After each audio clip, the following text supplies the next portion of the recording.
Hello everyone, I'm Professor Werner now, and in this session we will discuss Learning Unit 2, the general principles of criminal law. In Learning Unit 2, we will discuss the following topics. We will first start with what is a crime before we look at an introduction to criminal law and the sources of criminal law. Then we will also talk about the persons involved in a crime. Now, it's very important at this very early stage that you don't confuse persons involved in a crime, and here we are talking about things like the perpetrator, the accomplice, accessory after the fact. Don't confuse that idea or these concepts with the key participants in the criminal justice system that we discussed in Learning Unit 1. So there we looked at the way in which a person is referred to in the criminal justice system as a perpetrator. And we said the correct terminology to be used would be things like a suspect, or more accurately, an arrested, detained, or accused person, because certain rights attach to those individuals. So that is different to what we will discuss now, persons involved in a crime in this learning unit. Then the final topic we will discuss would be the incomplete crimes.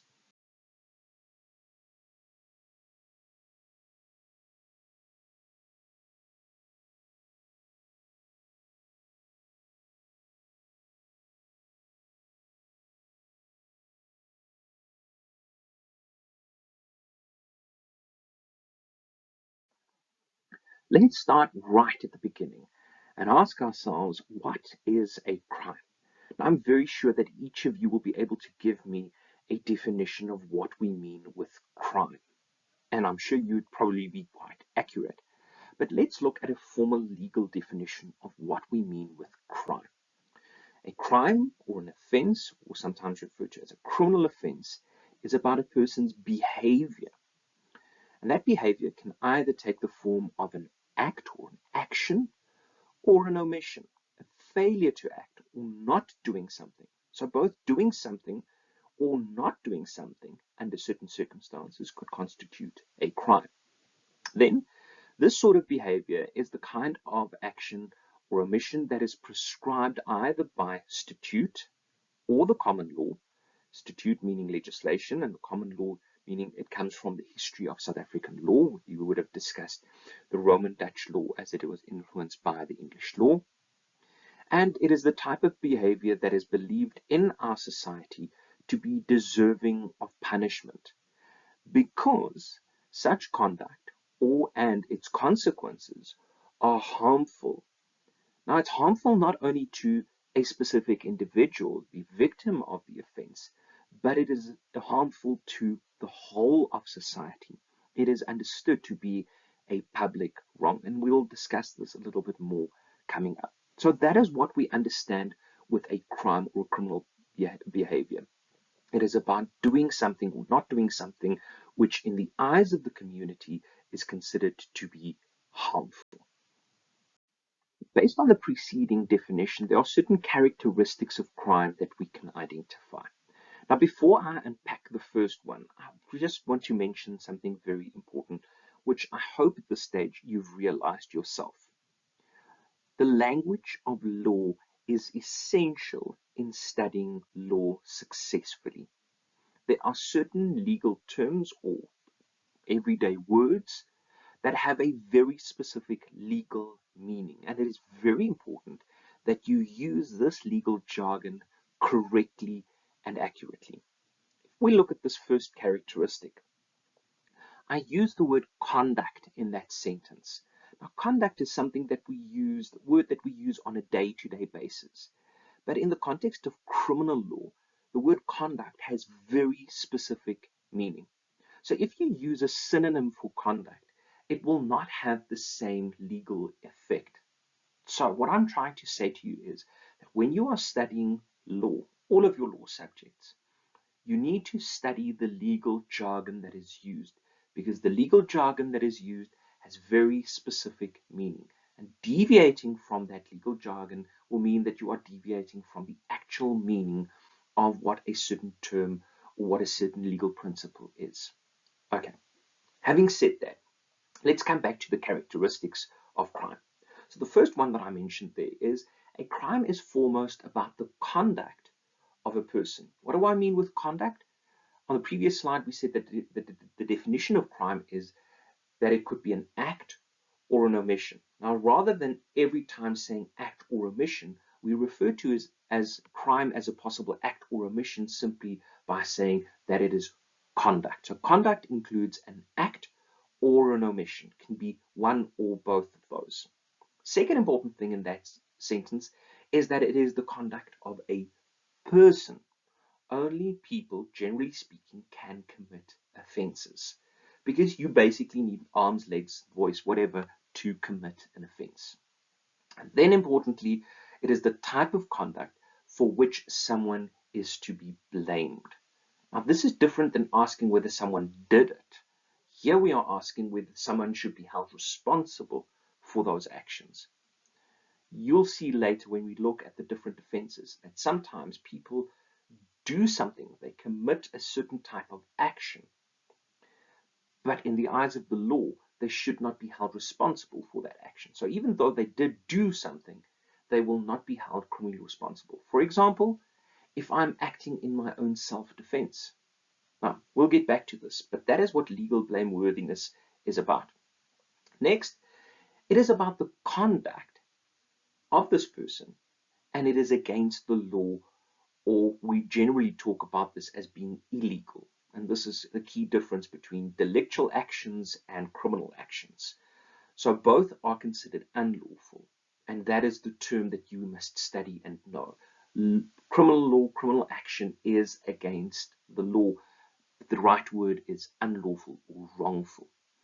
Crimes are illegal, unlawful actions. And where we find this description of unlawfulness or the description of crimes is either in legislation, statute, or from our common law, which you are generally going to find in legal textbooks. Now, why it is against the law, why these actions are considered illegal, is because either the act itself, the action or the omission, or the consequences that flows from this action is considered against the law. So it's either the action itself is forbidden, dealing in drugs, for example, is a forbidden action, or the consequences is considered a forbidden action. So when we talk about something like murder, we don't have a definition that says when you shoot someone and that person dies, that is murder. No, murder can be committed in multiple ways. The definition doesn't tell us how murder is committed. The definition tells us the result. If you cause the death of another person, that is a forbidden result.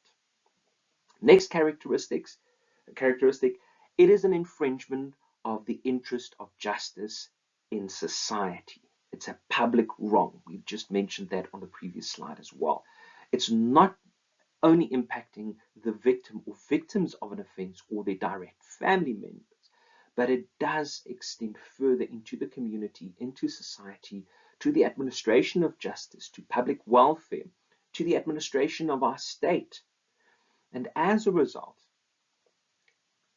because of the effect that it has, not only on the person, not only on society, not only because it's illegal, but because this is an action for which a person is to be blamed, that person should be punished for that offense. So those are the key characteristics of a crime. In the definition of crime, we discussed the fact that crime is a public wrong. Now, this should not be new to you because this is something that we discussed in Learning Unit 1 already. We said that crime influences everyone, directly or indirectly, and it is a public wrong because such conduct is against the public interest or against the interests of justice. And at that stage, I used the example of a shop owner who is directly impacted as a result of shoplifting. But we also mentioned the fact that all of us are indirectly impacted as a result of shoplifting because we have to pay more for the same products. Another example that we can use is cable theft.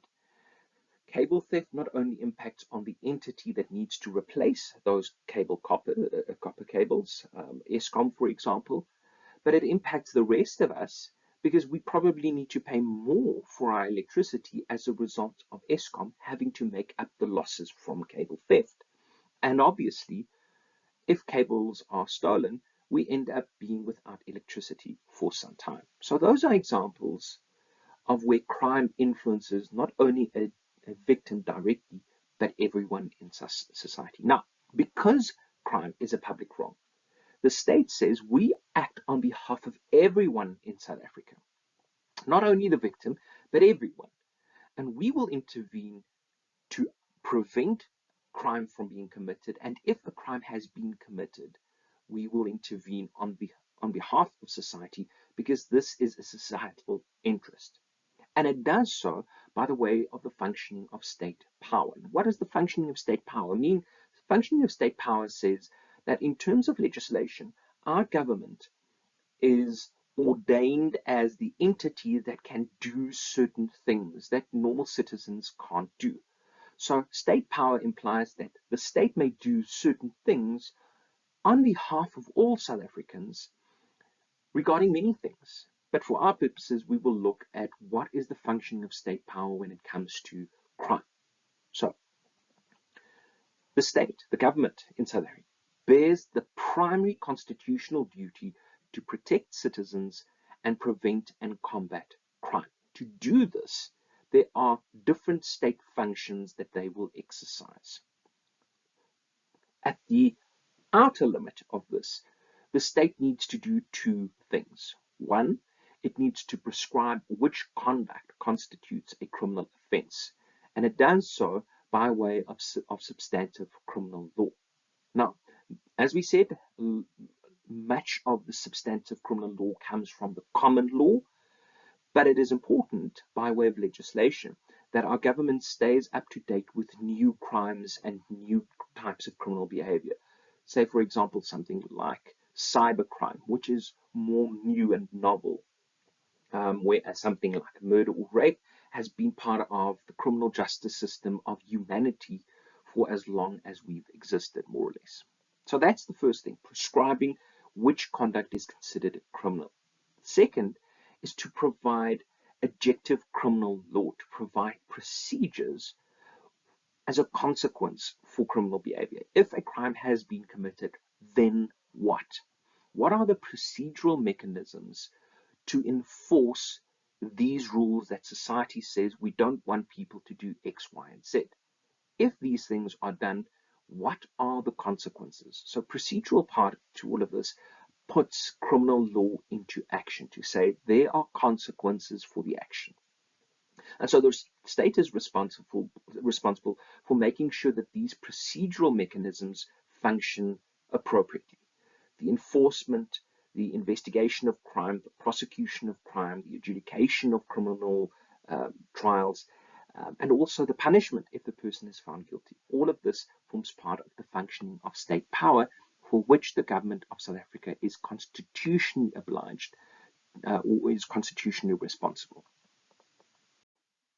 So the state, acting with state authority, exercises these different state powers in the interest of justice and on behalf of the whole of society, because a crime is a public wrong. And so the state do all of these things with its authority, state authority, to achieve a society where there's rule of law, people know what they should and should not be doing, uphold social control and interaction between people, and ensure that there's a society that is stable and that is peaceful. So essentially, if all of us, the state is capable of keeping all of us within certain limits, this is what you should and this is what you shouldn't do.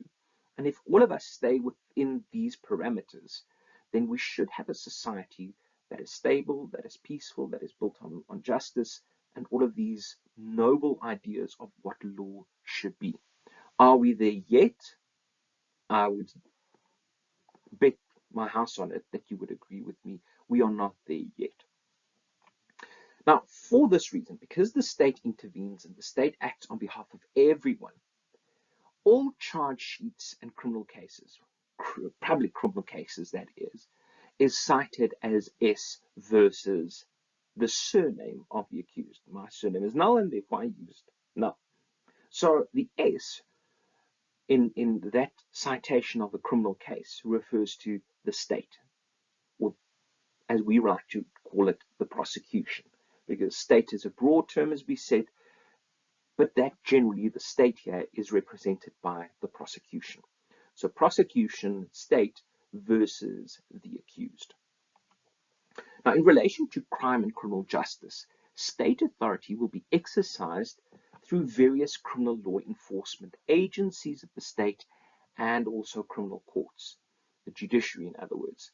And they must exercise their functions, including judicial functions and law enforcement functions, in a very specific and constitutional way.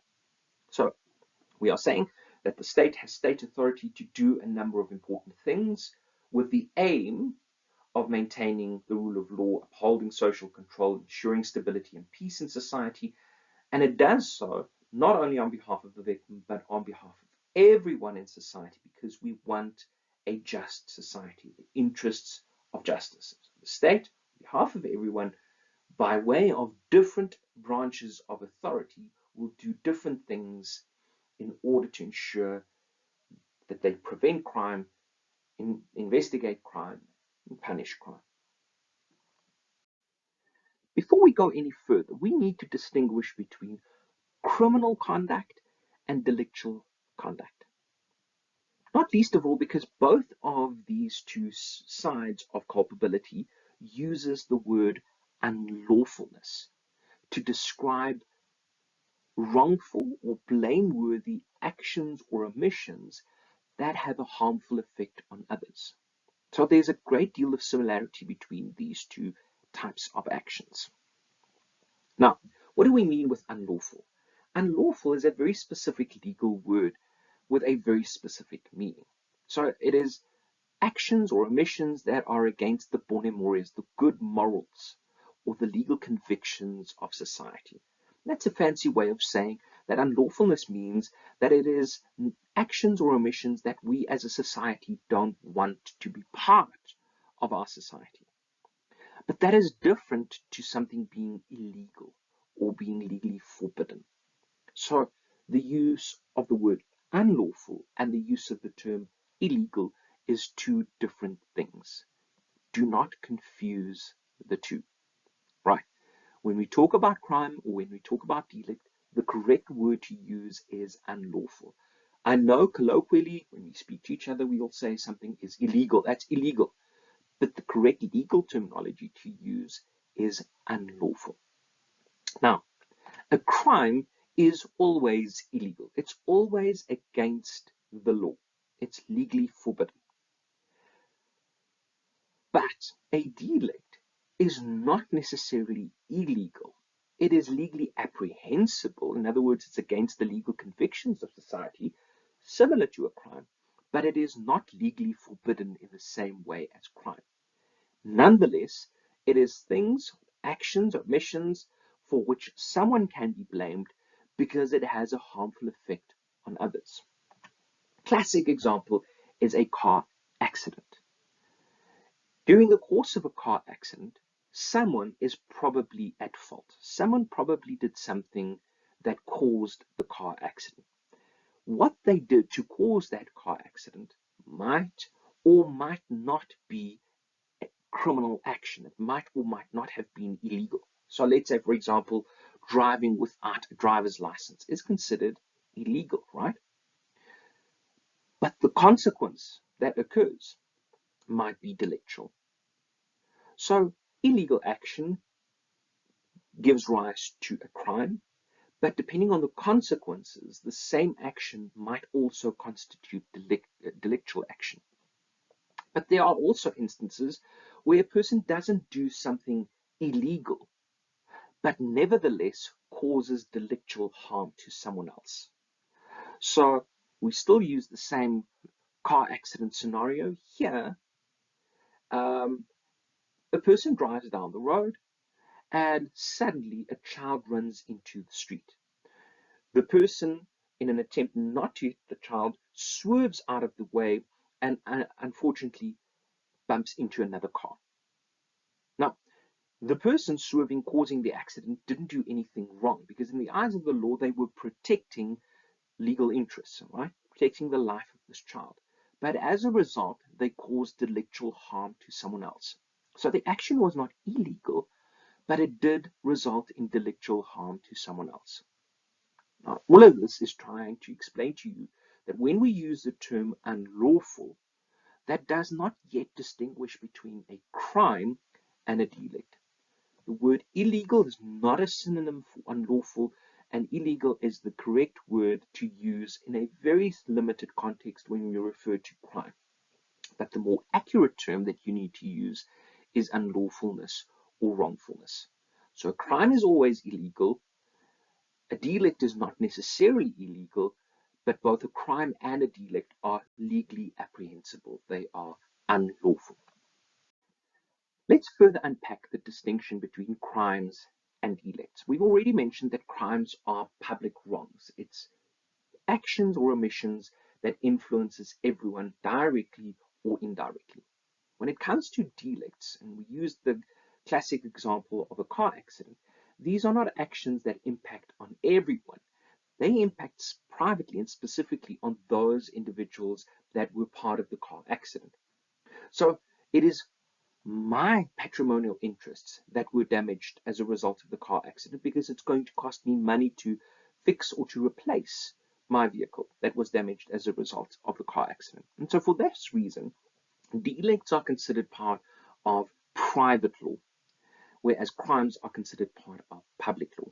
Another consequence of this is that in the context of public law, we say public because the state becomes involved immediately.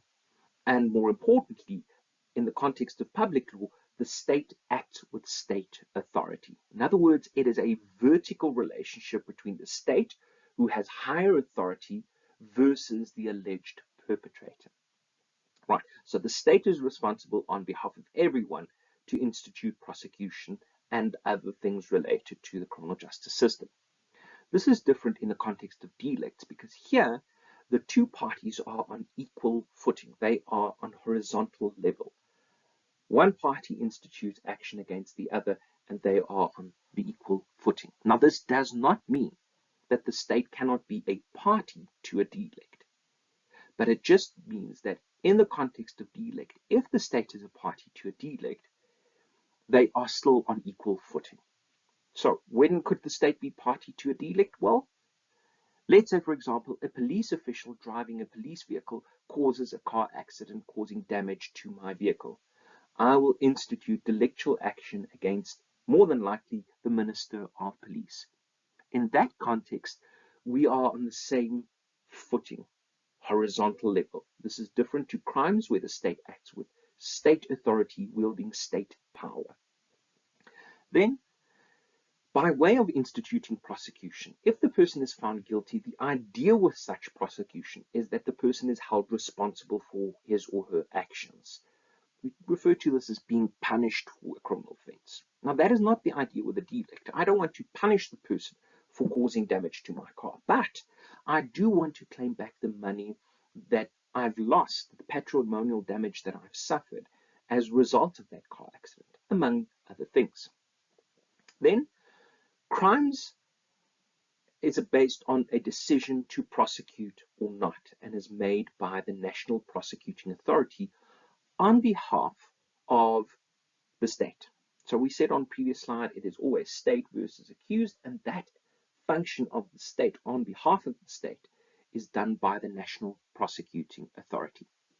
That decision is made by the National Prosecuting Authority regardless of the desire of the victim. So in many offenses, whether the victim wants prosecution to take place or not is irrelevant. This is a decision made by the National Prosecuting Authority. Then, in the case of delicts, the decision rests with the party that has suffered damage.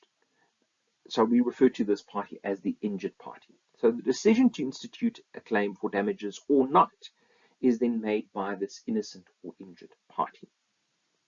In the case of delicts, the principles that govern this decision to institute a claim for damage is regulated by the law of civil procedure, whereas in the case of criminal law, the law of criminal procedure and the rules applicable in that regard will govern how the processes play out.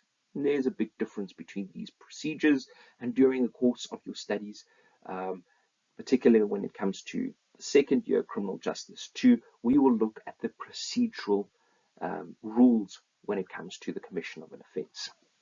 Then, in the context of delicts, the standard of proof is a balance of probabilities. Now, if you think about two scales, when it comes to delicts, if I have these two scales and I put something on the one side and nothing on the other, I'm tipping the scale in favor of one side. And that is the idea with delicts. A party to win a delictual claim must tip the scales in his favor. So on a balance of probabilities, to convince the court that he has a claim and that the other party is responsible for that damage. If he has tipped the scales in his favor, then that party will be successful with a delictual action. Now, when it comes to crimes, we can't just tip the scales in our favor. Our favor here, I'm referring to the state. Now, before a person can be held criminally responsible, which has potentially dire consequences for that person's future, they might be in prison for the rest of their lives, for example. Because the consequences for the punishment as a result of crime is so much heavier than it is for delicts, the standard of proof is also much heavier.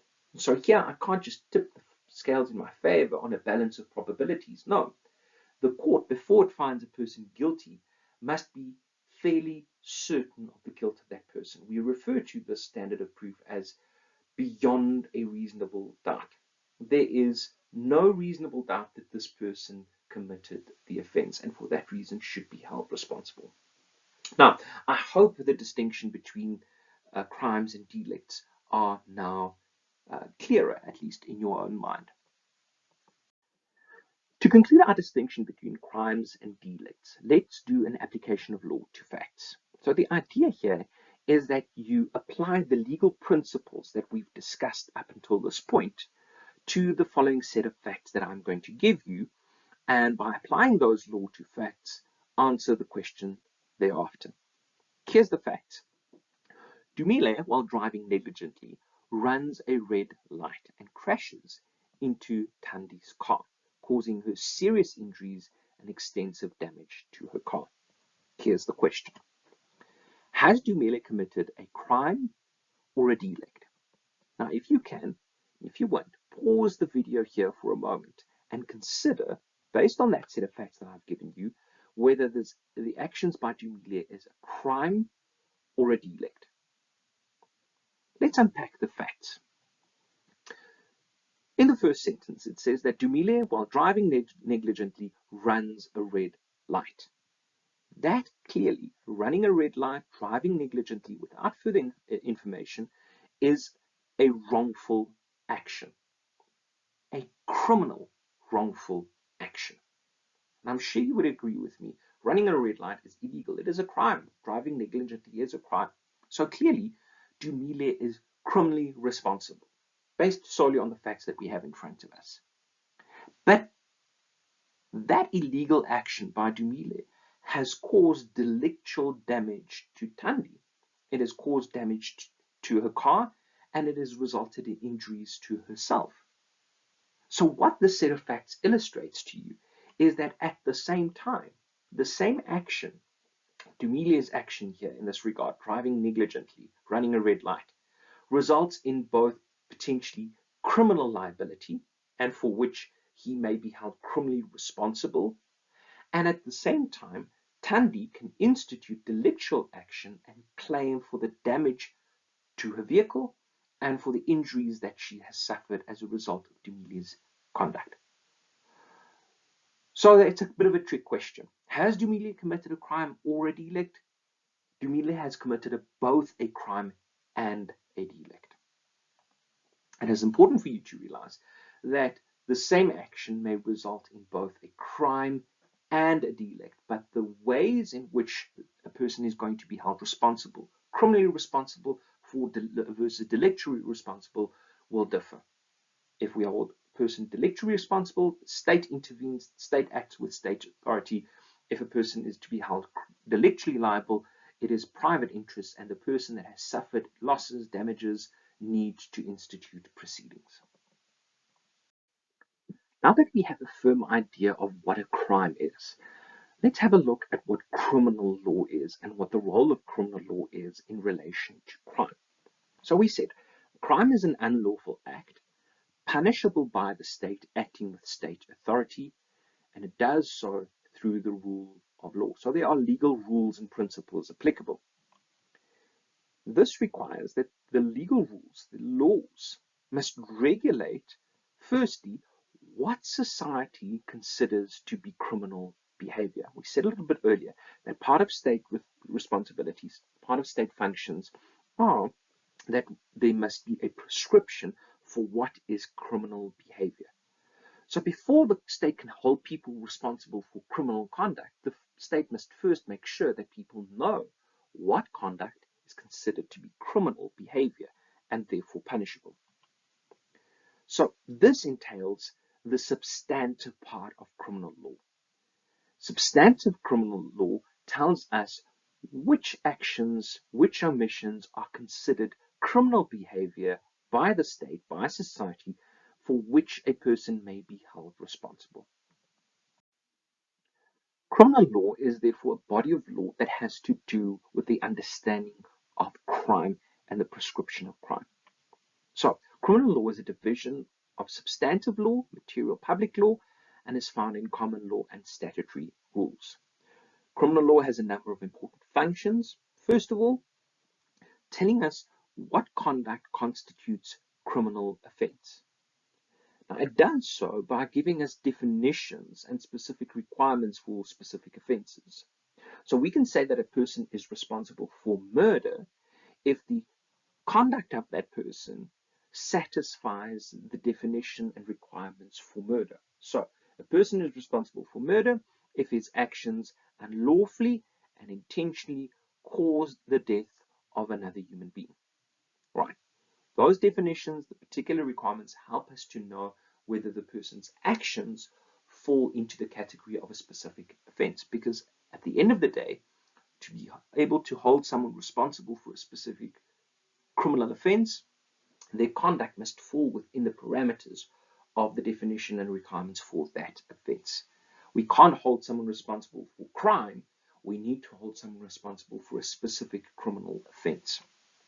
Secondly, criminal law helps us by determining the circumstances under which a perpetrator will incur criminal liability. In other words, when will a person be found guilty and held criminally accountable?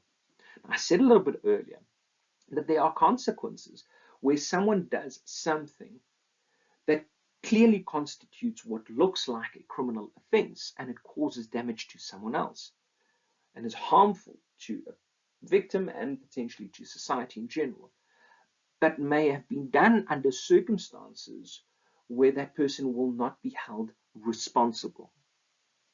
So under circumstances where the law says it is understandable and acceptable that you did what you did, even though it looks like a crime, you did it under circumstances where it is acceptable. So determining criminal responsibility is not just saying, here's the definition of the offense, here's your actions, clearly the two overlap, you are responsible. There's a deeper consideration here, and in Learning Unit 3 we will delve into greater detail regarding a person's criminal liability and the requirements for criminal liability. Then thirdly, criminal law helps us by recommending possible sanctions for criminal conduct. Now, this is not always the case. It's not the case for all types of crimes, but in many instances, criminal law rules tell us if a certain crime has been committed and a person has been found guilty of that offense, this is the suitable sanction, more or less.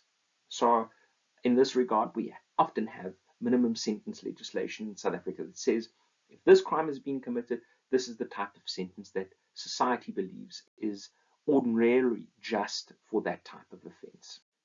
Criminal law is also important in regulating the vertical relationship between the state acting with state authority by wielding authoritative power over its subordinates, its subjects, the people of South Africa, and in particular, the alleged perpetrator.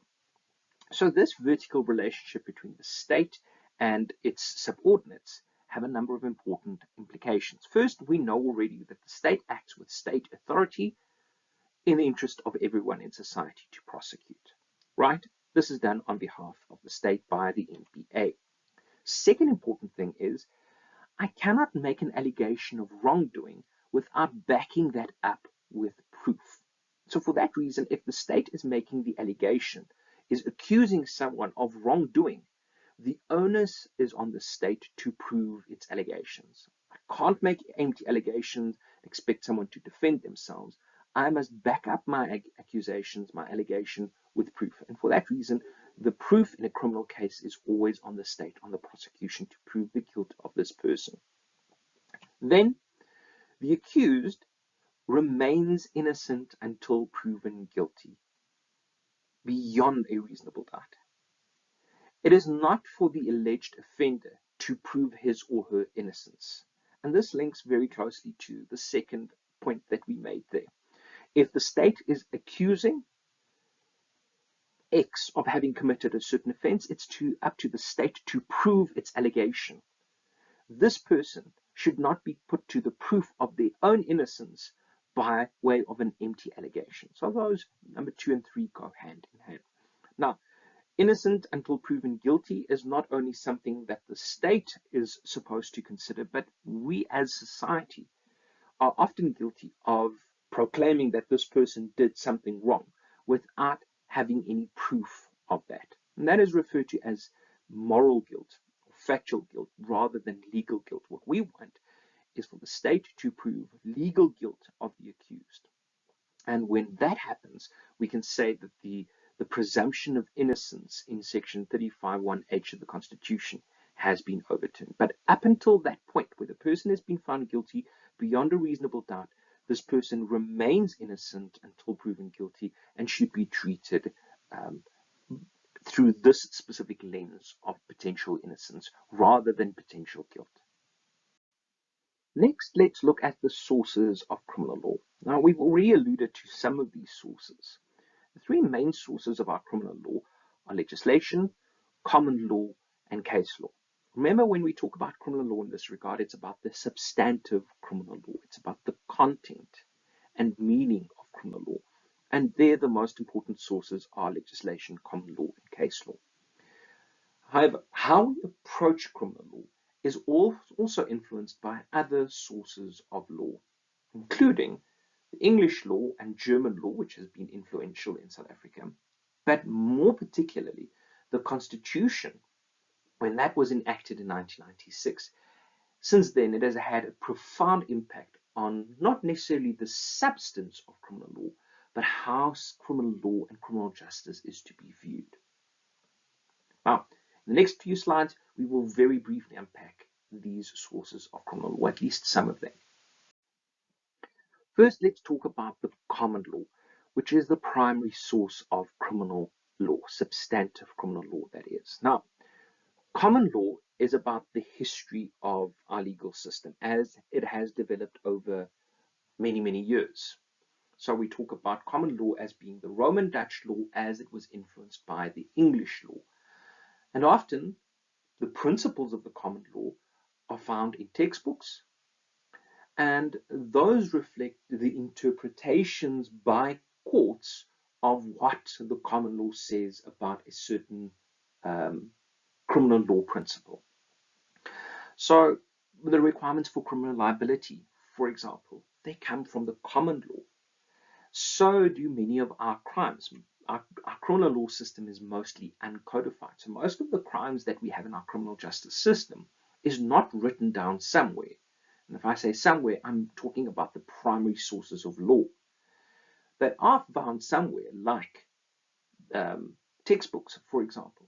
And those have been interpreted or based on the interpretation by case law. So a lot of our criminal law is not written down in a formal source of law like a penal code that we find in Australia or in Germany. Now, these crimes that are not written into statute or legislation are referred to as common law crimes. And many of these crimes have a long history in relation to human existence. As long as humanity has made use of legal rules or rules to regulate the interaction between people, there have been these crimes or actions that have been considered crimes. Might not have been called these things, but these have existed for as long as humanity has. So things like murder and theft and treason and rape have been part of our legal system for hundreds of years and date back to pre-Dutch and even pre-Roman legal traditions.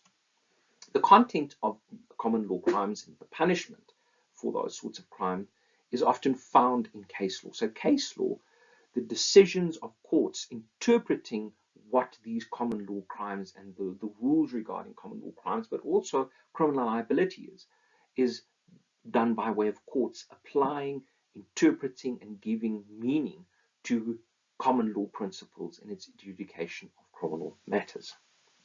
So in this regard, the principle of stare decisis, in other words, the judicial precedents, apply to criminal courts.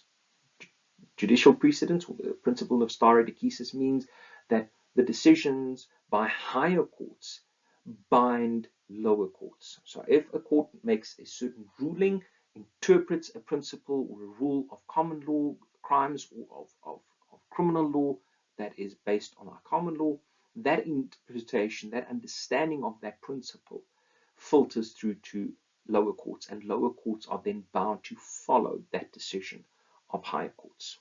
So that is common law as the first and most important source of our criminal law.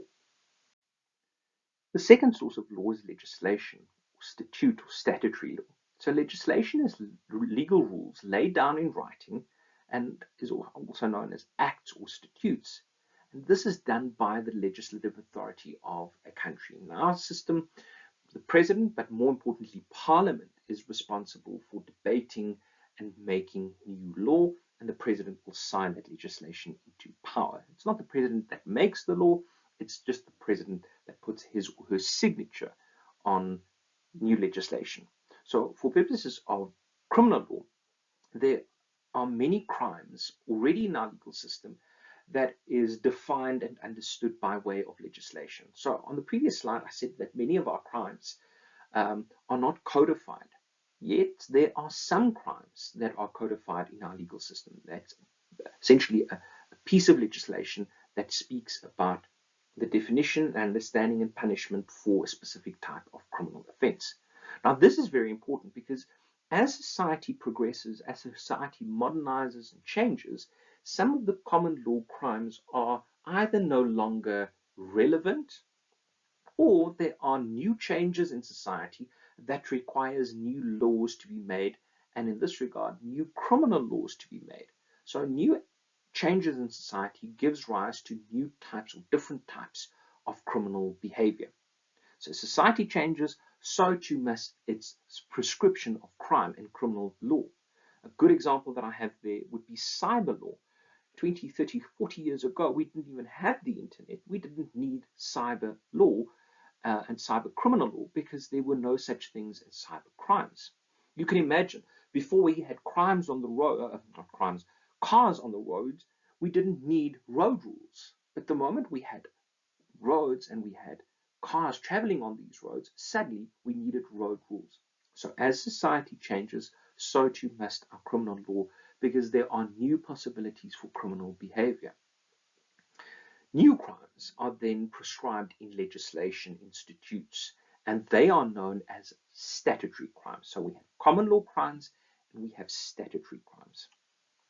So a good example would be something like smoking in public, or nowadays we had an old definition, a common law definition of rape, but now our parliament has come up with a new definition of rape, and that is now a statutory definition of rape. Now, those are some examples of statutory crimes that we found. The third and final source of law that I want to discuss is the Constitution. Now, in Learning Unit 1, we discussed the effects of the Constitution on the criminal justice system as a whole. So I don't want to repeat that discussion. I will limit myself to a few observations only. Firstly, the principles applicable to the criminal justice system, and for our purposes here we are talking about criminal law in particular, The principles of criminal law do not, may not, and cannot operate in isolation from the Constitution. Why? Because the Constitution is the highest law in our country. It is the supreme law of our country. And therefore, any other law, any other branches of law, including the principles of criminal law, are directly subordinate to the provisions, the spirit, the values of the Constitution.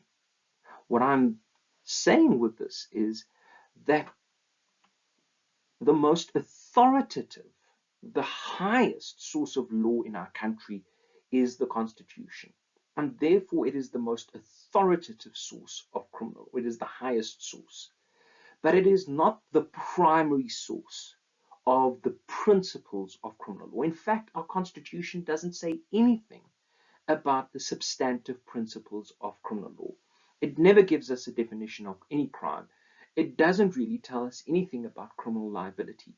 But the Constitution is a lens through which the principles of criminal law must be understood and interpreted. So the Constitution remains the most authoritative source of criminal law, but it is not the primary source of the substantive principles of criminal law. We said a little bit earlier, the primary source of the substantive principles of criminal law is the common law itself. Then we also have Chapter 2 of the Constitution, where we find the Bill of Rights, and we've already spoken about Section 35, 1, 2, 3, and 5 of the Constitution, in that their individuals are entitled to and guaranteed certain fundamental human rights, and in particular due process rights when it comes to criminal procedural matters. What is also important in terms of the Constitution is that because criminal law and the enforcement of criminal law is done by way of state authority, by the exercise of the government through various branches of authority to do different things in relation to the prevention of crime, the investigation of crime, the prosecution of crime, and the adjudication of criminal matters, there must be certain limits placed on the exercise of these state powers. And here the Bill of Rights play a very important role in this vertical relationship between the state and its subordinates, so that the state do not do things that are prejudicial to the members of society. So it's about limiting what the state may do, how they may do it, when they may do it, these sorts of things. It is still important that the state act with state authority in the interest of everyone in society and in the interest of justice. But there must be limits to what they may and may not do, and when they may and may not do these things. And there, the Constitution plays a very important role.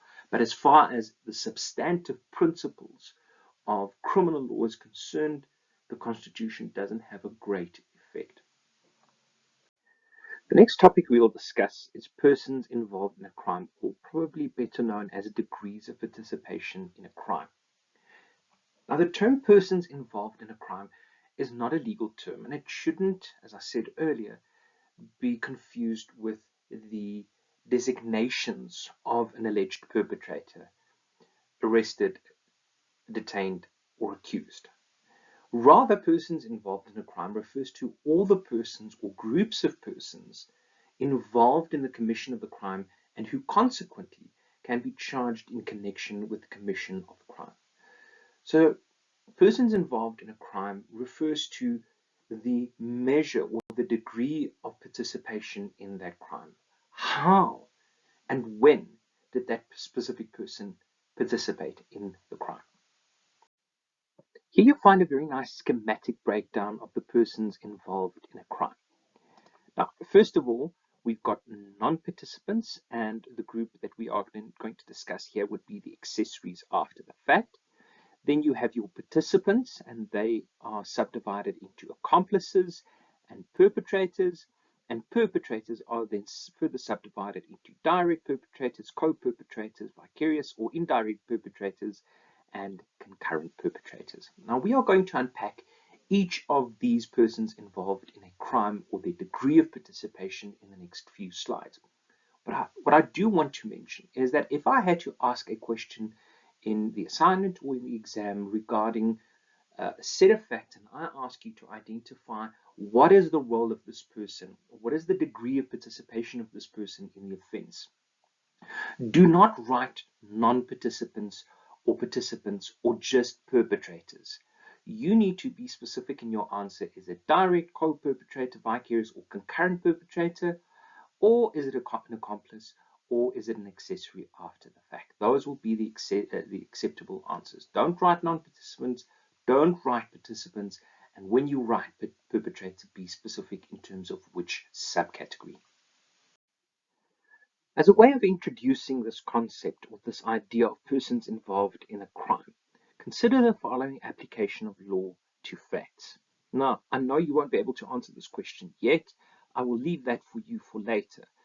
But just to illustrate to you how this question may be asked and what is expected, consider the following question. I will ask you to determine the degree of participation in crime for each individual involved in the following scenario. Here's the set of facts.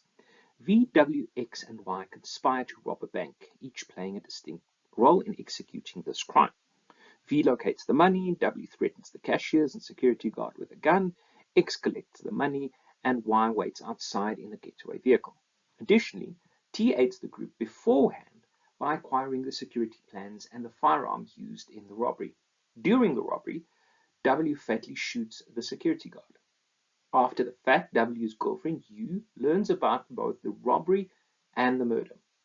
Now, although she was not involved in the crime itself, she assists W by disposing of the security guard's body. Now, what I expect of you to be able to do is tell me, based on this set of facts, what is the degree of participation of V, W, X, and Y? In addition, you must also be able to tell me what is the degree of participation of T, and if any, of U.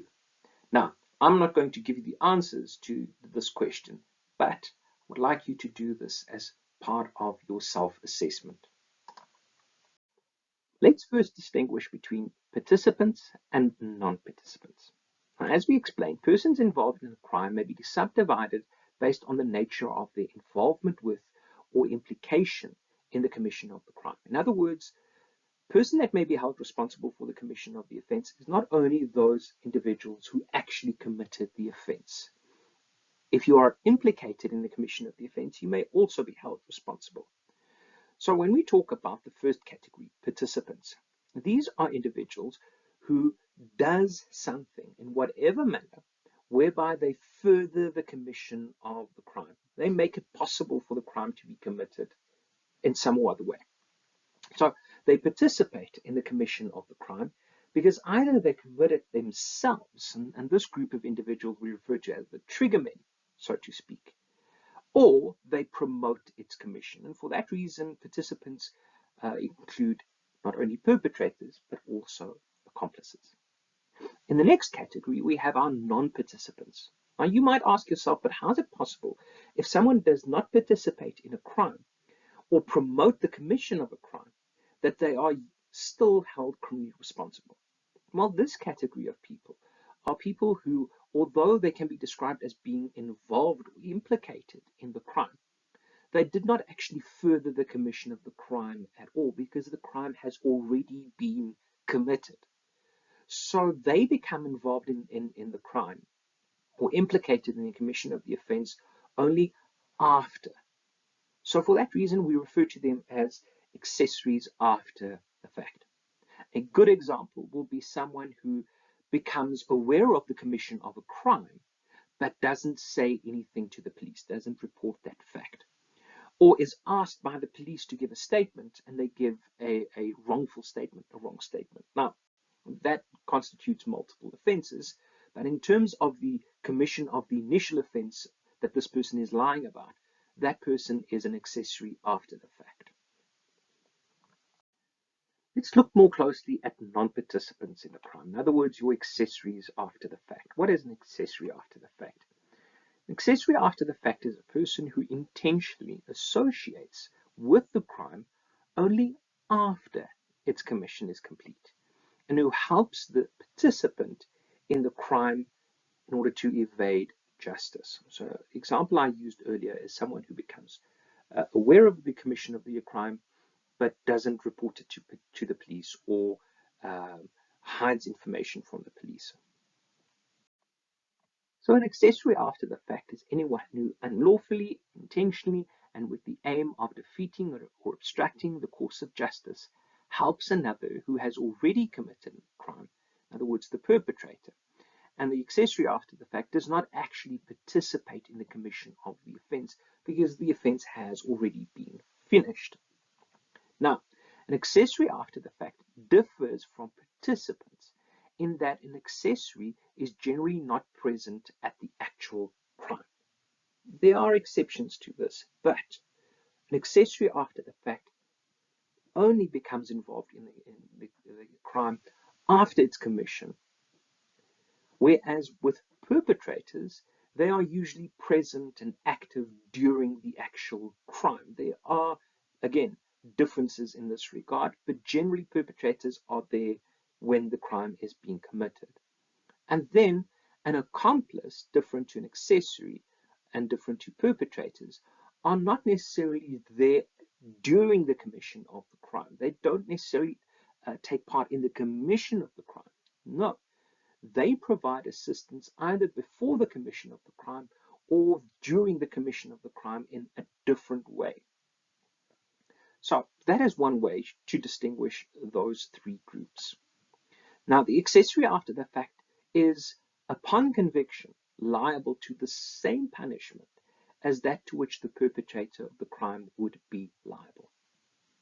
Okay, so if a perpetrator then unlawfully, intentionally, and with the aim of defeating or obstructing the course of justice lies in an official police statement to protect someone else that has already committed an offense, and that is proven this person is an accessory after the fact and can be punished to the same extent as the person who actually committed the offense.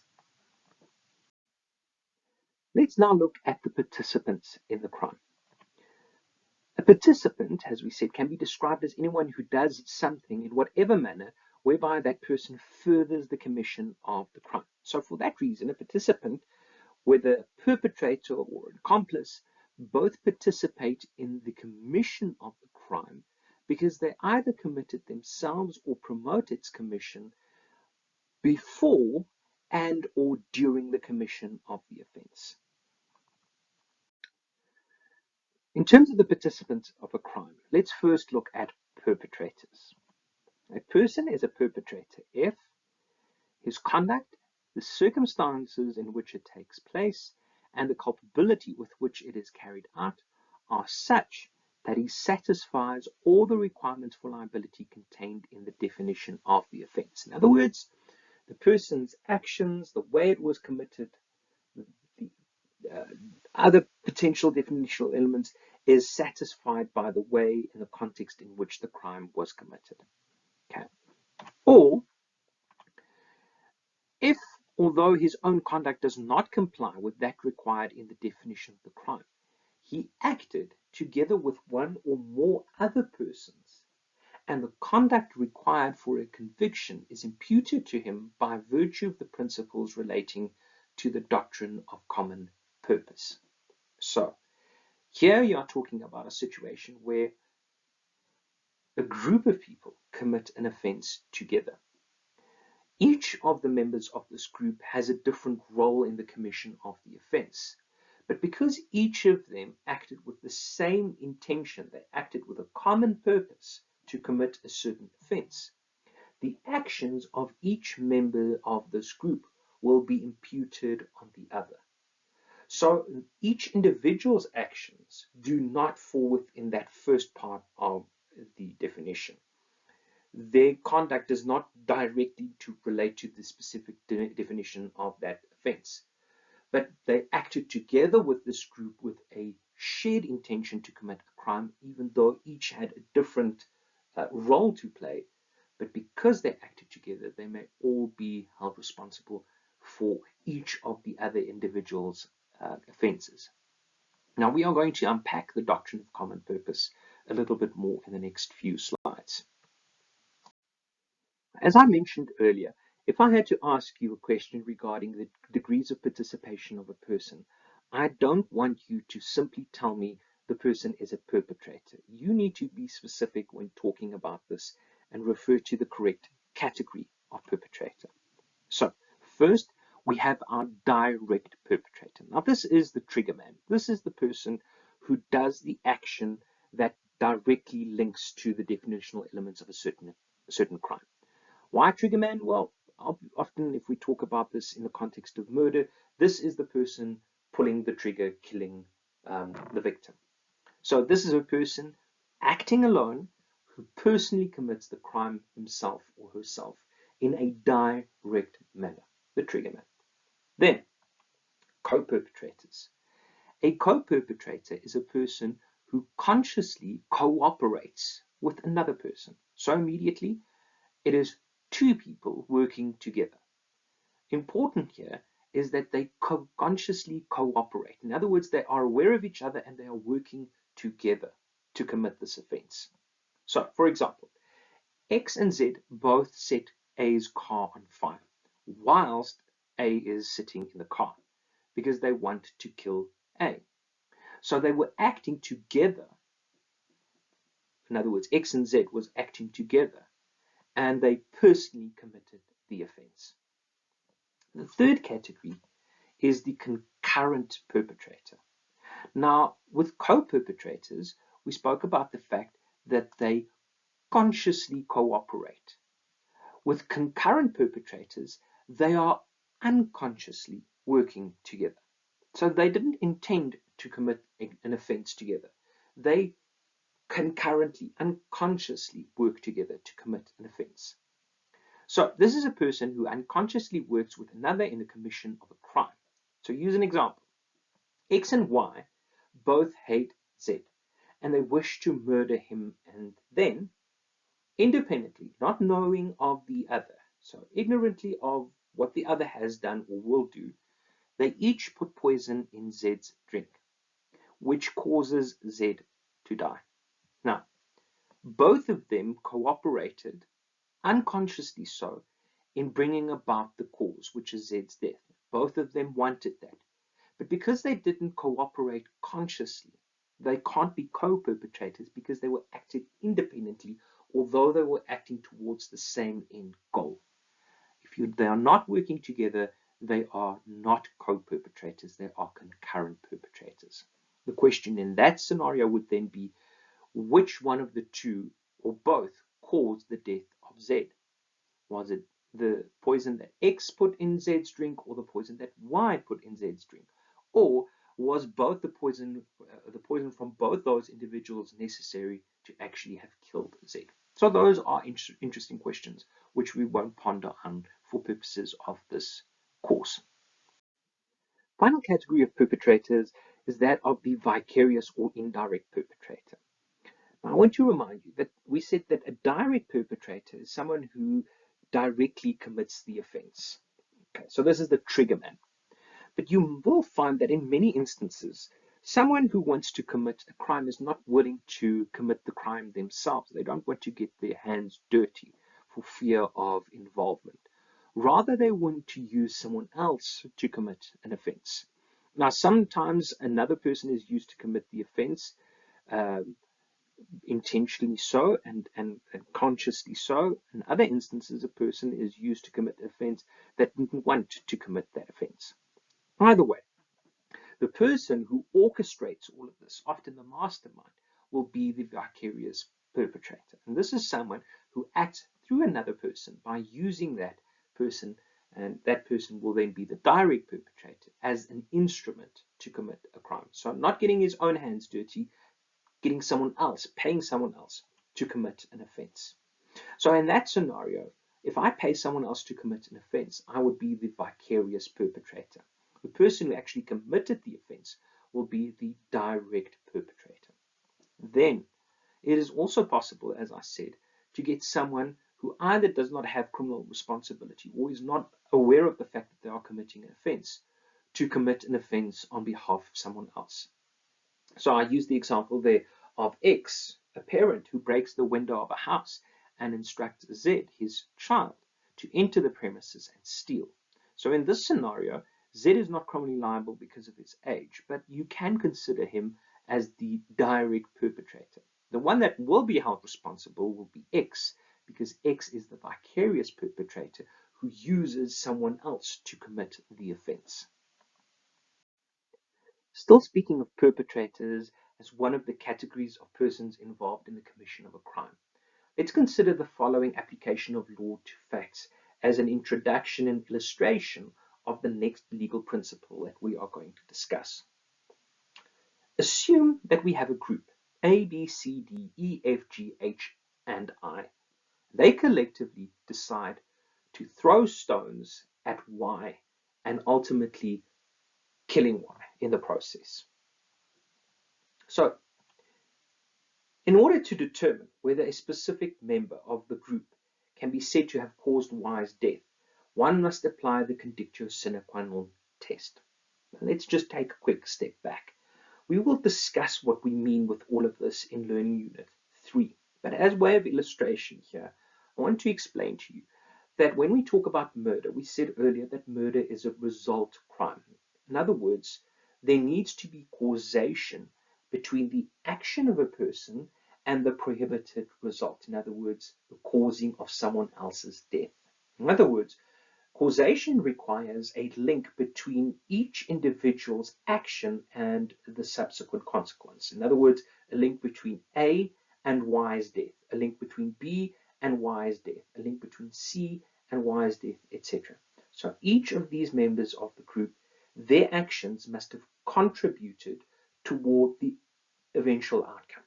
Now, this process that we use to decide causation is the conditio sine qua non test. Now, this test is basically asking, if we then think away the action of a particular individual, if it hypothetically is taken away from the sequence of events that occurred, would Y still have been alive?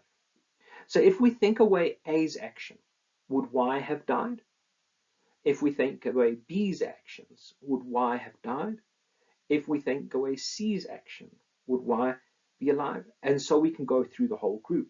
So what is the concern here? Well, the concern is if we treat each of these individuals on an individual basis and think away each of their individual actions, then we can't say that A's actions resulted in Y's death, that B's actions resulted in Y's death, that C's actions resulted in Y's death. In other words, we can't on an individual basis hold any one of these individuals responsible because we don't actually know who threw the stone that finally killed Y. Or was there more than one stone? And this is a problem that we have. If we want to hold each one of these group members responsible, and we need to use the conditio sine qua non test for a causation type crime like murder, we have a problem.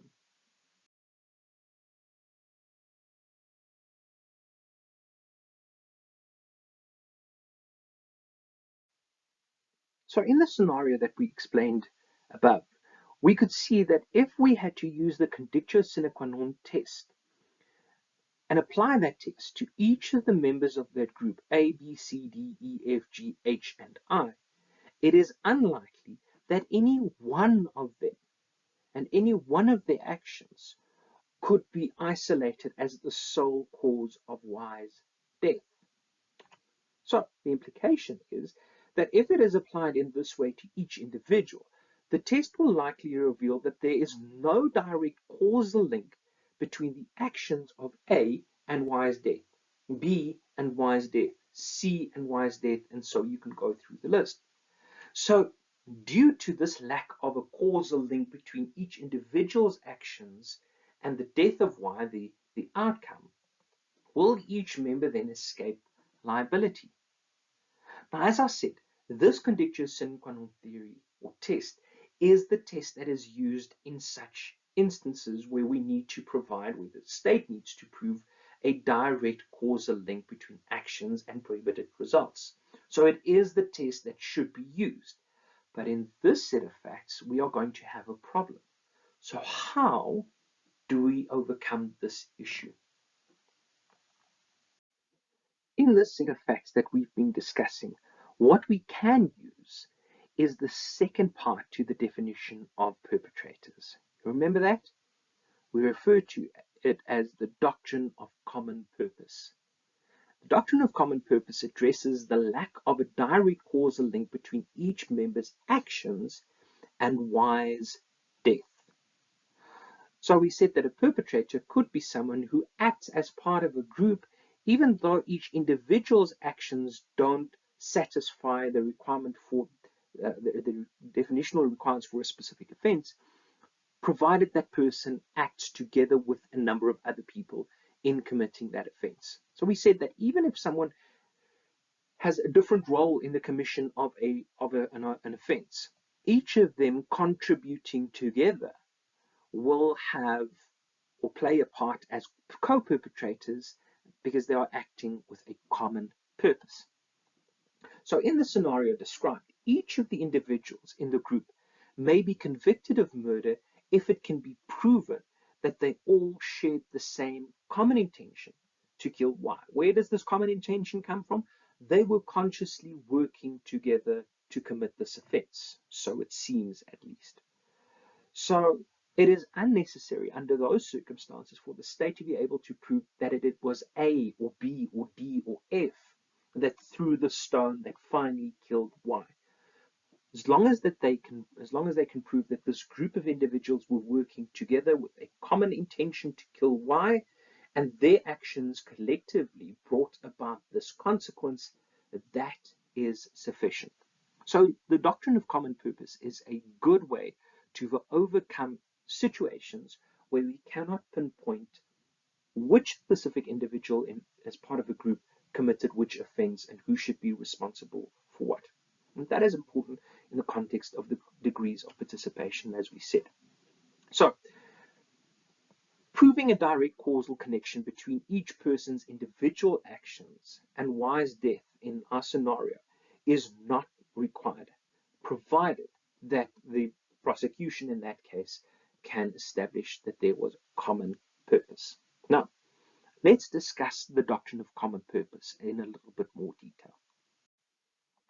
Joint criminal enterprise, or the doctrine of common purpose as it is known in South Africa, provides that if two or more people having a common purpose to commit a crime, in other words, they associate together, they conspire together to commit an offense, and they act together in order to achieve that purpose, even though each of them does something different. Each member of this group has a different role to play. The acts of each of them in the execution of such a purpose are imputed to each of the others. So we all had a common purpose to kill Y in the previous example that we used. A group of 5 or 10 or 20 people had the same intention to kill Y. Each of them acted as part of this group, did something else, and whomever actually threw the stone that killed Y doesn't really matter because we associated, we conspired together to commit an offense. That is the doctrine of common purpose. Now, common purpose can be formed either through conspiracy, in other words, through agreement. A group of people agree to commit a bank robbery together, for example, or spontaneous active association and participation. Now, in the example I used a little bit earlier, which comes from a certain case in our legal system, it was a community that was very angry with one of the ward councillors.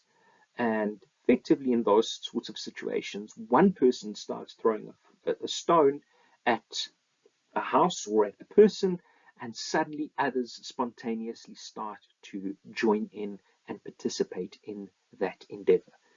So common purpose doesn't mean it was premeditated, it was agreed to beforehand. Yes, often the case, but sometimes, especially in types of public violence or in situations where crimes are committed during protest actions, often this is by way of spontaneous active association and participation in what becomes a joint criminal enterprise. So if someone is committing a crime and you join in, potentially you will be held responsible based on the doctrine of common purpose. If it is viewed that you did share the common purpose with this person, even though you might not have had that same intention before the action starts. So be very careful when doing things as part of a group. In South Africa, we really enjoy exercising our right to freedom of association. More than welcome to do that, but be very careful at what point your actions become part of potentially become part of a common purpose. According to this doctrine of common purpose, the effect is that a person may be guilty of an offense as a perpetrator, as if this person committed the act himself. Remember, however, that we are talking about a group of people. So this can't be the direct perpetrator, but this person will be the co-perpetrator, even if this person's actions did not result in the offense itself. So if we had to use an example of throwing stones, even if my stone was not the one, I threw a number of stones, none of my stones actually hit Z. If I was acting with a common purpose to kill Z, the fact that none of my stones actually hit Z is irrelevant because I acted with others in order to commit the crime. And I will be imputed as a co-perpetrator along with the others as if my actions are theirs and theirs are mine. Consider another example. 5 persons agree to rob a bank together. In other words, this is their common purpose. Even if each person in this group has a different role, one of them, for example, being X, and he's outside, he's not even in the bank, he's the getaway driver. X will still be imputed with the same actions of the bank robbery as each of the other persons in that group. So all 5 of these people will be considered co-perpetrators of the bank robbery. So the fact that X had a different role is irrelevant because they were acting with common purpose. Now, referring back to the issue, the problem that we identified a little bit earlier with the conditio sine qua non theory. In the case of Tibus, the Constitutional Court stated that the principal object of the doctrine is to criminalize collective criminal conduct and thus to satisfy the need to control crime committed in the course of joint enterprises. The court said that in consequence crimes such as murder, the example that we used a little bit earlier, it is often difficult to prove that the act of each person of a group or of a particular person in that group contributed causally, was the direct causal link of the criminal result. The exercise we did a little bit earlier. So insisting on a causal relationship would make prosecution of collective criminal enterprises ineffectual, because it might be very difficult for the prosecuting authority to know which individual had which role in this larger group. So for that reason, in the case of consequence crime, as we said, like murder, it is not necessary for the state, the prosecution, to prove that each participant contributed towards causing the prohibited result, or even which specific participant, co-perpetrator, actually caused it, as long as it can be proven that the prohibited consequence was caused by one of them and that they all shared a common purpose to associate together to commit an offense.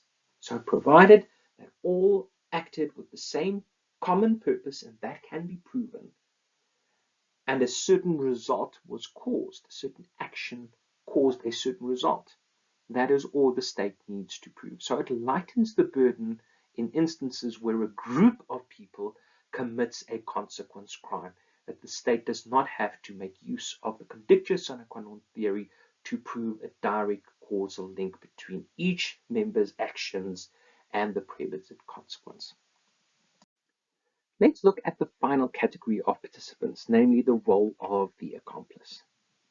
So it is not only a person whose actions fall within the requirements for liability as a perpetrator. So it's not only people who directly commit the offense or commit an offense together with others or pay others to commit an offense. No, an accomplice would be someone who can be held liable for unlawfully and intentionally furthering or promoting the commission of an offense committed by someone else or by others. He does this by playing a different role in the commission of the offense, like, for example, giving advice or assisting. So what this means is that there are others, co-perpetrators, for example, or there's another person who commits the offense. The accomplice plays no active role in the commission of the offense, but furthers or promotes this offense by providing encouragement, assistance, or by facilitating the commission of this offense, but doesn't actually play an active role. So might be playing a role to assist or promote or encourage before or even during the commission, but doesn't actually play a physical part in the commission of the offense. An accomplice is a person who actively participates in the commission of a crime, even if they take no part in the actual criminal action. Right. So what needs to be proven by the NPA is that this accomplice, which is now the accused, must have intended to further or promote the commission of the offense. So the intention was not to commit the offense, but the intention was to further promote the commission of the offense. It's a different type of legal state of mind. Now, having said that, and by definition, an accomplice cannot be a co-perpetrator because a co-perpetrator acts with others and together they commit a certain offense. This person did not share the intention to commit the offense. This person, the accomplice, has had the intention to further or promote the commission of the offense, not to commit it. There's a difference between the two. But long and the short is that a person who furthers or promotes the commission of an offense and doesn't actively take part in the commission of the offense by others cannot be a co-perpetrator, did not act with common purpose. Here's an interesting example. So a person who lends his car to an unlicensed person to drive could be found guilty of being an accomplice to the offense of driving without a valid license. We had a scenario like that in June 2025, you might recall, of a 12-year-old boy who used his father's vehicle, I believe, to drive, and in the process, he hit and he killed a pedestrian, a 14-year-old boy. So in that scenario, obviously, this child, if we forget about his age for a moment, can be held criminally responsible, or potentially can be held criminally responsible for murder or at least culpable homicide, negligently killing someone else. But let's talk about the father. Potentially, the father in that scenario, if he borrowed his vehicle to his son, knowingly borrowed his vehicle to his son, he is very likely to be the accomplice to that charge of murder or culpable homicide. Obviously, the scenario would be different if the facts show that this 12-year-old boy stole his father's vehicle and took it for a joyride. That would be something different. But if the father knowingly agreed to borrow his vehicle to that 12-year-old boy, potentially, and I'm speculating here because this case is, at the time of recording this video, has not been heard. But potentially that father could be an accomplice to the culpable homicide or potentially the murder. Let's conclude our discussion regarding the persons involved in a crime with some application of law to facts. Now, in each of the following circumstances or scenarios, I'm going to ask you to determine the degrees of participation for each individual involved. Before I give the answer to each of these scenarios, I want you to pause the video and attempt to do this by yourself. It's a skill that you will need for the exam, and in this way you can practice the skill before you receive the answer. So here we go. First scenario. X takes the victim by the arms, while Y takes hold of the victim's legs. Together they throw the victim over the precipice. Now, in this scenario, at this stage, for our purposes here, I'm not going to expect you to be able to tell me which crime the two has committed. In the exam, I might also add that. So in this scenario, we don't really know what happened to the victim. So we are not 100% sure which crime. It could be attempted murder, it could be murder if the person did die, it could be assault with intent to do grievous bodily harm. But okay, that is not what is being asked. What is being asked is what is the degree of participation for each individual, X and Y. Clearly in this scenario, X and Y are consciously conspiring. They are working together to commit an offense, and for that reason, they are co-perpetrators. That's an easy one. Let's look at the next one. X and Y are friends. X knows that Y is still married to Z, but does not object when Y subsequently marries V, thereby committing bigamy. If you did not know, if a person is legally married in South Africa, which excludes customary marriages and certain types of religious marriages, and that person concludes an additional marriage, that constitutes the crime of bigamy. Now, in our set of facts, I want you to tell me what is the degree of participation of X and Y. Let's start with Y. Clearly, Y is the direct perpetrator. If he knew he was still married to Z, he knew he cannot conclude a further marriage, and that constitutes bigamy. So Y is effectively a direct perpetrator. What about X? The set of facts is that X knows that Y is still married to Z, but does not object when Y subsequently marries V.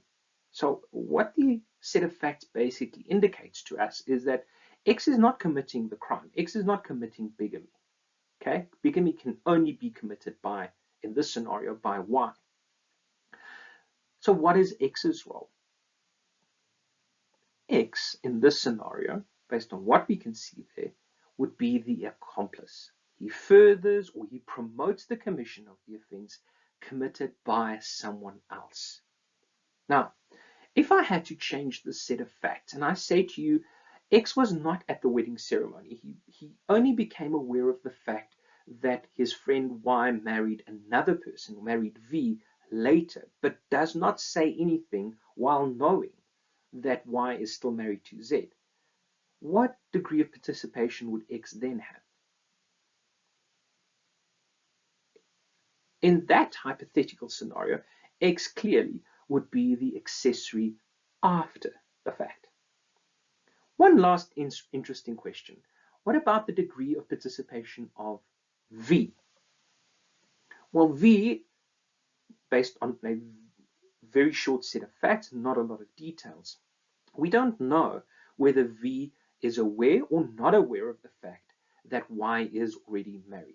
If V was aware that Y is already married and concludes the marriage with Y, then, although the marriage would be null and void, V would also be committing bigamy. Right, but that is only a hypothetical. Last scenario. Here we have W, Y, and Z that rob a bank together, each playing a different role in the crime. The following day, Z contacts X and asks whether X will hide the stolen money. Now, this is a slightly more tricky one, and I'll show you why in a second. Before I do, see if you can attempt to answer the question, what is the degree of participation of W, Y, Z, and also X? Clearly from the set of facts, W, Y, and Z are purposely cooperating. They have shared intention to commit this offense. In other words, they are co-perpetrators in terms of the doctrine of common purpose. Did you get that? Sure, that was easy enough. What about X? What would you say is X's involvement in this crime? If you said X is an accessory after the fact, you would be wrong. And here's where the set of facts become a little bit tricky. We said earlier that an accessory after the fact only becomes involved in the commission of the offense after the offense has been finalized. Now, this is the technical part. A crime like theft is what is considered an ongoing crime. In other words, as long as the money remains stolen, the offense is still ongoing. So it is different to something like a rape or a murder that happens. There's a beginning, there's a middle, and there's an end. That's it. When we talk about something like theft or carjacking or robbery, these are ongoing offenses because as long as what has been stolen is permanently taken away from the owner of that object, or in this case money, it is an ongoing crime. So for that reason, even though X was not a participant on the day of the event, on the day that the crime was committed, um, because it is an ongoing crime, X cannot be an accessory after the fact. So, what, considering that, what do you think is X's involvement in this crime? Potentially, X could be the co-perpetrator, but more than likely, X will be an accomplice who furthers or promotes the commission of a crime. The final topic of discussion is incomplete crimes or anticipatory crimes. In this sense, a person is not only held criminally liable for crimes that have been committed and completed, but also, under certain circumstances, a person may incur criminal liability for a crime that was never completed, although the crime was intended.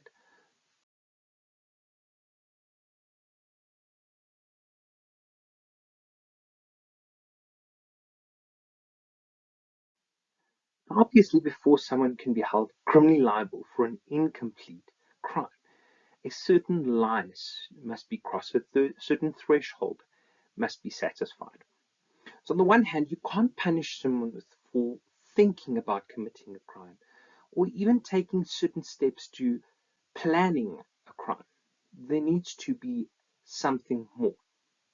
So if a person's conduct goes beyond just planning or thinking or preparing to commit a crime, and his or her actions constitute an active step towards commission of the offense, then such conduct may, depending on the steps taken toward the commission of the crime, amount to an unlawful conduct for which he or she may incur liability. Now, having read that sentence, I'm pretty sure you would agree with me that this is very much factual based. What, under the circumstances, depending on the type of crime, depending on the scenario, what constitutes mere actions that are planning and preparation for a crime versus active steps towards the commission of an offense? This is very much a factual question that is asked. So for this reason, actions such as attempting to commit a crime or conspiring to commit a crime with others are regarded as crimes because they do constitute an active step towards the commission of the offense, even though the crime had not actually been committed. So for this reason, these sorts of crimes are referred to as incomplete crimes or anticipatory crimes. Anticipatory in the sense that the conduct was expected, but the crime was not completed.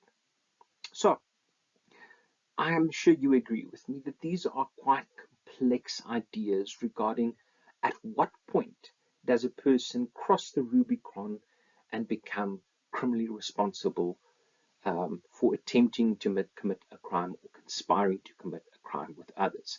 I mean, having a conversation with friends that they are going to rob a bank, at one point does that constitute conspiracy to commit bank robbery? In regards to incomplete crimes, we need to distinguish between three forms of incomplete crimes. The first one is attempt. In other words, I attempt to commit a certain offense, or I attempt to bring about a certain prohibited result. I do everything in my power to do that, but the attempt fails. Murder would be another good example. I attempt to kill someone, I fire 2 shots at them, hit them, and I had all of the intention to kill that person, but they did not die as a result of the wound. Now, that cannot be murder because the person did not die. The definition of elements of murder is that causing the death of another human being. If no one died, we cannot talk of murder, but we can talk of attempted murder for example. The next example would be conspiracy. And conspiracy is a situation where people agree together to commit a certain crime. We spoke of co-perpetrators, the doctrine of common purpose a little bit earlier. Now, those examples we used earlier was where a bank robbery, for example, was committed by a group and they were successful in committing the bank robbery.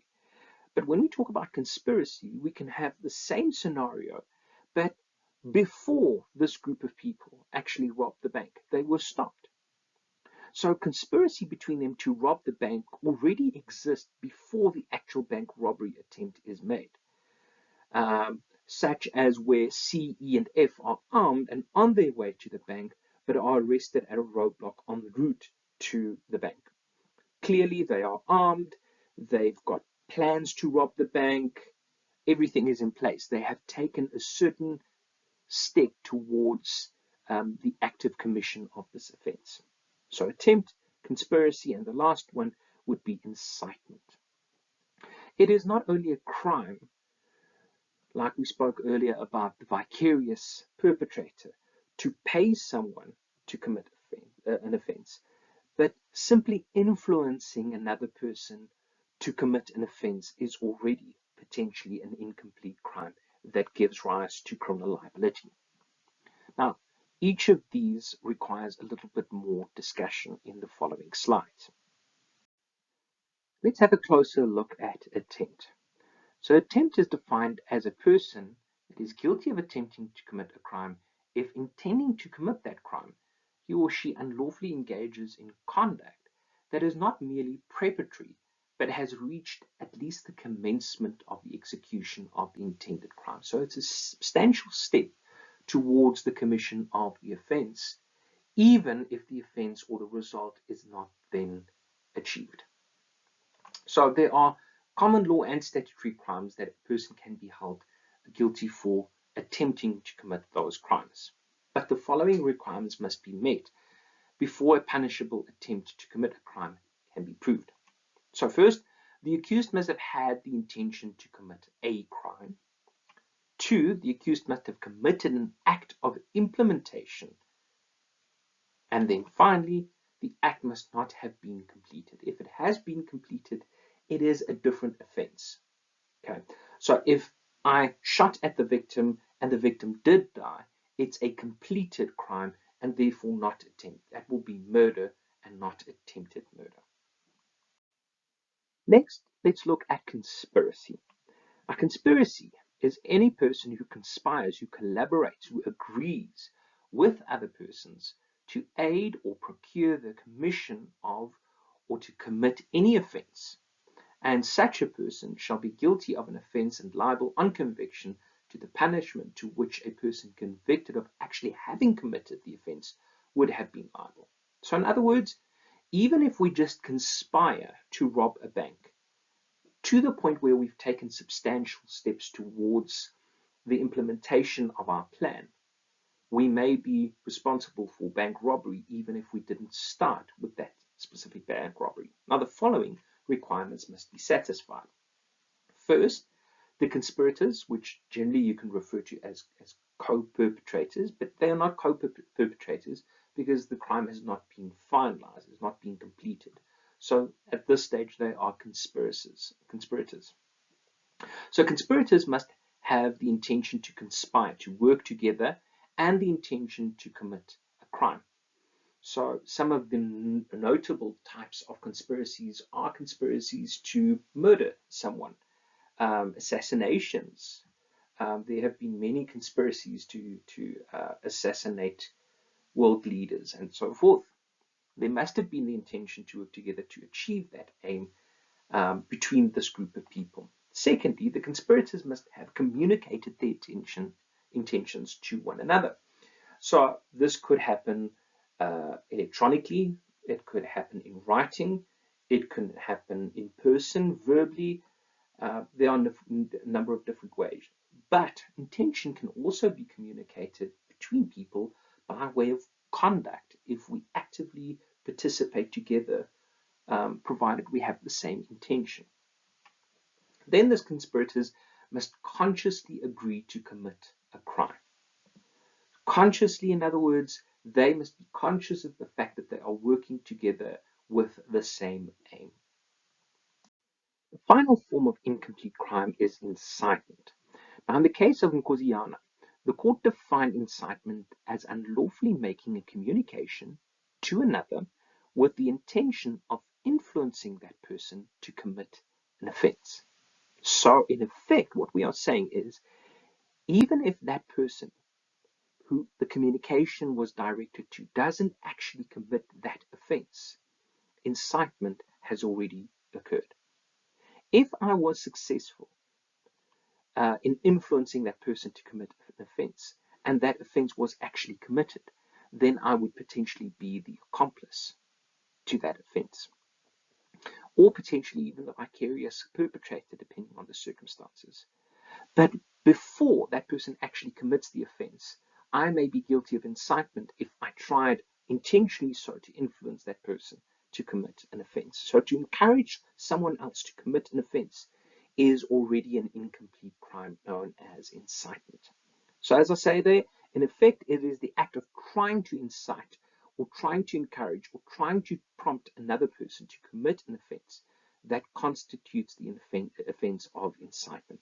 So whether the person actually then is influenced into action and commits that offense based on the inciting communication is irrelevant. As I said, if the person does incite, I may have a different degree of participation than merely incitement. If the crime is committed, the inciter will be at least the accomplice, as we've said. Thank you for watching this video. I hope you have enjoyed it. I hope you found it helpful. And please join me again for Learning Unit 3.